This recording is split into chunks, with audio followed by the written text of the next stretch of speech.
दोस्तों, रोज़ नई और मज़ेदार कहानी सुनने के लिए हमारे चैनल को सब्सक्राइब करना ना भूलें। धन्यवाद। दोस्तों जाती थी और कुछ घंटों बाद बाहर निकलती हुई थी। उस वक्त काम कर रही होती थी। ये काम उनका रोज़ का होता था। मैंने उनका जाने के लिए एक दिन उनके कमरे में छुप गए और तेल का क्या करती है। उनको कमरे में आई कुछ ही समय हुआ था। फिर मैंने जो देखा उसे देखकर तू मेरे पैरों तले से ज़मीन खिसक गई, क्योंकि मेरा नाम रानी है। खानदान में पैदा हुई थी। मेरी माता पिता लोगों के खेतों में काम करके 2 वक्त का खाना उठाते थे। मैं अपने माता पिता की इकलौती संतान न थी। घर की हालत ठीक ना होने की वजह से मेरी माता पिता मुझे पढ़ाई लिखाई देसी हमारे दिन निकल रहे थे। मेरी उम्र 10 साल की थी। मैं अपनी माता पिता को ऐसे खेतों में दिन रात मेहनत करते देखती तो मुझे बहुत तकलीफ होती थी। इसी वजह से मैं भी उनके साथ काम करने चली जाती। कुछ दिन बाद मेरे पिताजी की तबीयत बहुत बिगड़ गई। हॉस्पिटल लेकर जाया गया, जहां डॉक्टरों ने बताया कि पश्चिमी दर्जी के पास गए, जिनके खेतों में हम लोग काम करते थे। उनके सामने अपनी झोली फैलाकर मदद मांगने लगे, लेकिन जमींदार ने इतने पैसे देने से मना कर दिया। हालांकि उनके लिए इतने पैसे देना कोई बड़ी बात नहीं थी, लेकिन फिर भी उन्होंने कोई मदद नहीं की। इसी वजह से मेरे पिताजी का इलाज न हो पाया और वह हमें और इसी दुनिया को छोड़कर चले गए। अब हम लोगों का सहारा छिन चुका था और मेरी माँ ने खुद को संभाला और फिर से अपना जीवन यापन करने लगे। मेरी माँ और मेरी खेतों में काम करके अपना पेट भरने लगे। मेरे मन में जमींदार जी के लिए बहुत गुस्सा भरा हुआ था, लेकिन मैं कुछ भी नहीं कर पाती थी। एक दिन शहर से कुछ बड़े लोग आए जिनका जन्मदिन था। उन लोगों ने अच्छे नहीं थे, लेकिन उन बड़े लोगों ने दिए गए पकवान खाकर हम लोग का पहाड़ टूट चुका था। मेरी माँ, मेरी एकमात्र सारथी, भी मुझे छोड़कर जा चुकी थी। पूरी तरह से टूट चुकी थी। मेरी चाचा चाची के पास ले गए। आखिर अपने अपने होते और पराई पराई होते हैं, इसी चीज़ का फ़र्क मुझे अब समझ में आ रहा था। मेरी चाचा चाची अपनी बेटी को अच्छा खाना, अच्छे कपड़े देते थे, लेकिन मुझे अपने सारे घर का काम करवाते थे। अच्छे से बोलना तो दूर, मेरी तरफ देखते भी नहीं थी कि मेरी हालत कैसी है। फिर मैंने इसे अपनी किस्मत समझकर स्वीकार कर लिया। एक दिन मैं घर पर बर्तन साफ कर रही थी, तभी मेरे चाचा जी सर आए और मेरी दादी जी का, हिसार के एक घर में काम वाली की ज़रूरत है, क्यों ना हम रानी को वहाँ काम में लगा दें। हमारे पास पैसे आते रहेंगे और रानी वहाँ काम करती रहेगी। मेरी चाची भी इस बात से खुश हो गए। कुछ हो भी क्यों ना, आखिर बिना मेहनत पीछे जो आ रहे थे। दूसरे दिन में चाचा अपने साथ मुझे जहर लेकर गए।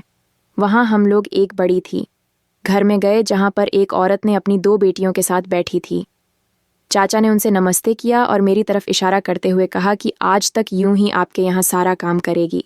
मैं सुबह छोड़ जाया करूँगा और शाम को ले जाया करूँगा। उस मेम साहब ने मेरी तरफ देखा और पूछने लगी कि मैं उनके घर का सारा काम कर सकती हूँ कि नहीं। मैंने बिना कुछ बोले तेरा कर दिया। इतने बड़े घर का इतना सारा काम मुझे अकेले को करने में बहुत कुछ नहीं होने वाला था, लेकिन मैं कुछ बोल भी नहीं सकती थी, क्योंकि मेरे मन में चाचा चाची का इतना खूब जो था। अब उस मालकिन की मुझे अपना सारा काम समझा दिया। पूरा दिन काम करती, चाचा मुझे कर ले जाते, कर जाकर वही रूखी सूखी रोटी खाने को मिलती और गर्मी में सो जाती। दूसरे दिन फिर चाचा मुझे मार्केट के घर छोड़ जाते। कुछ भी नहीं चलता रहा। घर पर बहुत सारे मेहमान आए तो काम भी बहुत हो गया था। इसी वजह से मुझे शाम को घर नहीं भेजा। उन्होंने कहा कि देर रात सब लोग खाना खाते हैं, जिसकी वजह से काम भी बढ़ जाता है। मेरी चाचा ने मुझे वहाँ पर छोड़ दिया और खुद घर पर आ गए। मैं वहाँ पर देर रात तक काम करती रही और वहीं पर मालकिन ने मुझे रहने के लिए एक कमरा दे दिया। मुझे दादा दादी के घर से ज़्यादा अच्छा लगता था, क्योंकि मुझे अच्छा खाना और पंखे वाले कमरे में रहने लिए चाहता था।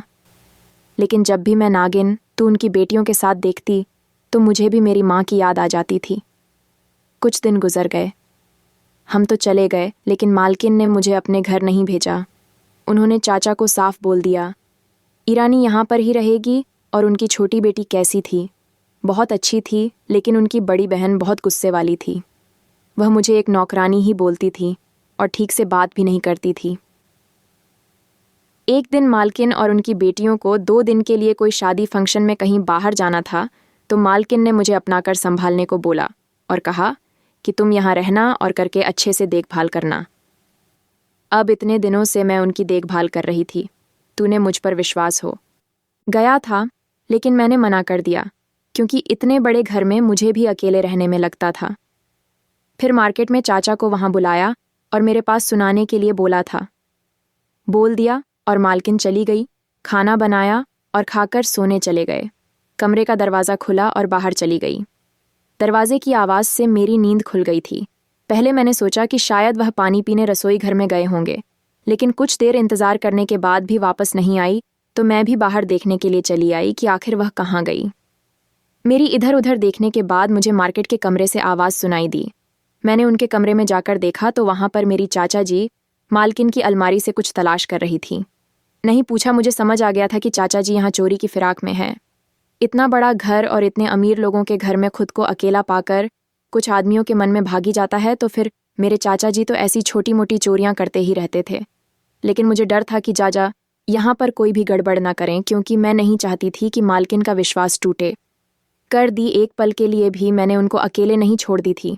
रात को भी गहरी नींद में ना होती थी। ऐसे ही 2 दिन निकल गए और उनकी बेटियां वापस आ गईं। उनके आने के बाद वापस चली गई। मेरे लिए कुछ कपड़े लेकर आई थीं। चीन को पाकर मैं बहुत खुश थी। एक रात में किचन में काम कर रही थी, तभी मैंने मालकिन की छोटी बेटी को अपने कमरे में अकेला और तेल ले जाते हुए देखा। चोरी की तरह नज़र चुराकर कमरे में जा रही थी। मैंने कोई देख ना ले।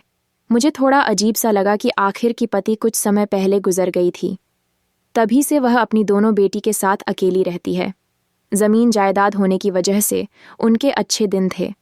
मैंने दीदी की बात को इतना गंभीरता से नहीं लिया, क्योंकि मुझे लगा कि पढ़ाई करने वाली लड़की खुद करती होगी। आइए दीदी के कमरे में गए, लेकिन कमरे में तो कुछ भी ऐसा नहीं था। सब सामान अच्छे से पड़ा था। मैं बाहर आ गई कि आखिर माजरा क्या है, और उनकी बड़ी बहन आ गई। खाना लगाया, लेकिन खाना खाने से मना कर दिया। मैंने काफ़ी देर से बोला कि प्लीज़ आप खाना खा लीजिए, लेकिन वो एकदम से मुझ पर चढ़ गए। फिर भी कुछ ना बोला। थोड़ी देर बाद मैंने दीदी से सब कुछ पूछने का सोचा, लेकिन फिर मुझे अगर मैंने पूछा और गुस्सा हो गई तो मुझे अंजू दीदी की फिक्र थी, क्योंकि जब से मैं यहाँ काम करने के लिए आई थी वह मुझे कभी भी ऐसा नहीं होने देती थी कि मैं एक नौकरानी हूँ। मेरे लिए उन्होंने कुछ भी चीज़ मेरे चाचा चाची से बढ़कर किया था। कुछ देर बाद मेरे मन में ख्याल आया कि क्यों ना उनके कमरे में ही चुप बैठ जाओ। फिर मैंने रात को सब लोगों को खाना खिलाया और खुद भी ना खाई है। दीदी के कमरे में एक कोने में छिप गए। मैं उस समय भी दीजिए। दीदी अपने कमरे में चाहती है और कमरे के पीछे का दरवाज़ा खोलती है। ना देने की वजह से क्यों दरवाजे के आगे पर्दा लगा हुआ था। उसके बाद मैंने देखा कि उस दरवाजे से एक आदमी को अंदर लेकर आती है, और उसके बाद जो हुआ उसे देखकर मेरे पैरों तले से ज़मीन खिसक गई। मेरी माँ ने उठकर जब जब देखा तो एक कोने में मुझे खड़ा पाया कि मुझे देखकर घबरा गए और गुस्से से मेरी तरफ देखकर बोले, तुम यहाँ क्या कर रही हो, और वह भी ऐसे छुपी हुई क्या कर रही थी तुम यहाँ पर। मैं भी उनके इस गुस्से के आगे से डर से गए। फिर मैंने कहा कि मुझे माफ़ करना दीदी, मैंने कोई गलत इरादे से नहीं खींची थी। वह मुझे आपकी फ़िक्र हो रही थी कि आजकल आप ना तो अच्छे थे और उस दिन आप अपने कमरे में खींची हुई थी, निकली थी ना। उसके बाद दीदी ने मुझे सब कुछ बताया कि वह कुछ गलत नहीं करती है, जबकि भला ही करती है। आदमी की तरफ इशारा करते हुए कहा कि मेरे दादाजी मेरे पिताजी की मौत बाद मेरी माँ ने घर से निकाल दिया था। तब से एक मंदिर में रहते थे। माँ से बात करने की कोशिश की थी, तब उन्होंने मुझे खूब डांटा। उसके बाद मैंने एक प्लान बनाया। रात को दादाजी को अपने कमरे में ले आते थे और सुबह दूसरे दरवाजे से वापस भेज दे देते। दीदी से पूछा, तभी दीदी कहने लगे कि मेरे दादाजी का लीवर कमज़ोर है, जिसकी वजह से वह ज़्यादा खाना पचा नहीं पाते हैं। इसी वजह से वह एक समय खाना खाते, रोज़ सुबह कॉलेज जाते टाइम मैंने खाना ले आती थी और रात को खाना नहीं खाते थे। इसलिए मैंने इनको फॉल खेलना शुरू किया और के लाइन का पसंदीदा फल होने की वजह से रोज़ रात को लाने लगी और दीदी को पता न चले। इसी वजह से ये सब करती हो कि मालिश कर सकूं, जिसकी वजह से मजबूर भी अपनी माँ के आगे। इसी वजह से मेरी आंखों में आंसू आ गए। इन सभी बातों को सोच रही थी कि बहुत कम लोगों का होता है। वह दीदी के पास था। पता नहीं इस दुनिया को क्या हो गया है जो लोगों को बिना सोचे समझे घर से निकाल देते हैं। अभी मुझे सब समझ आने लगा था कि जिस पर वह दिन गुजरता है वही समझ सकता है। धन्यवाद।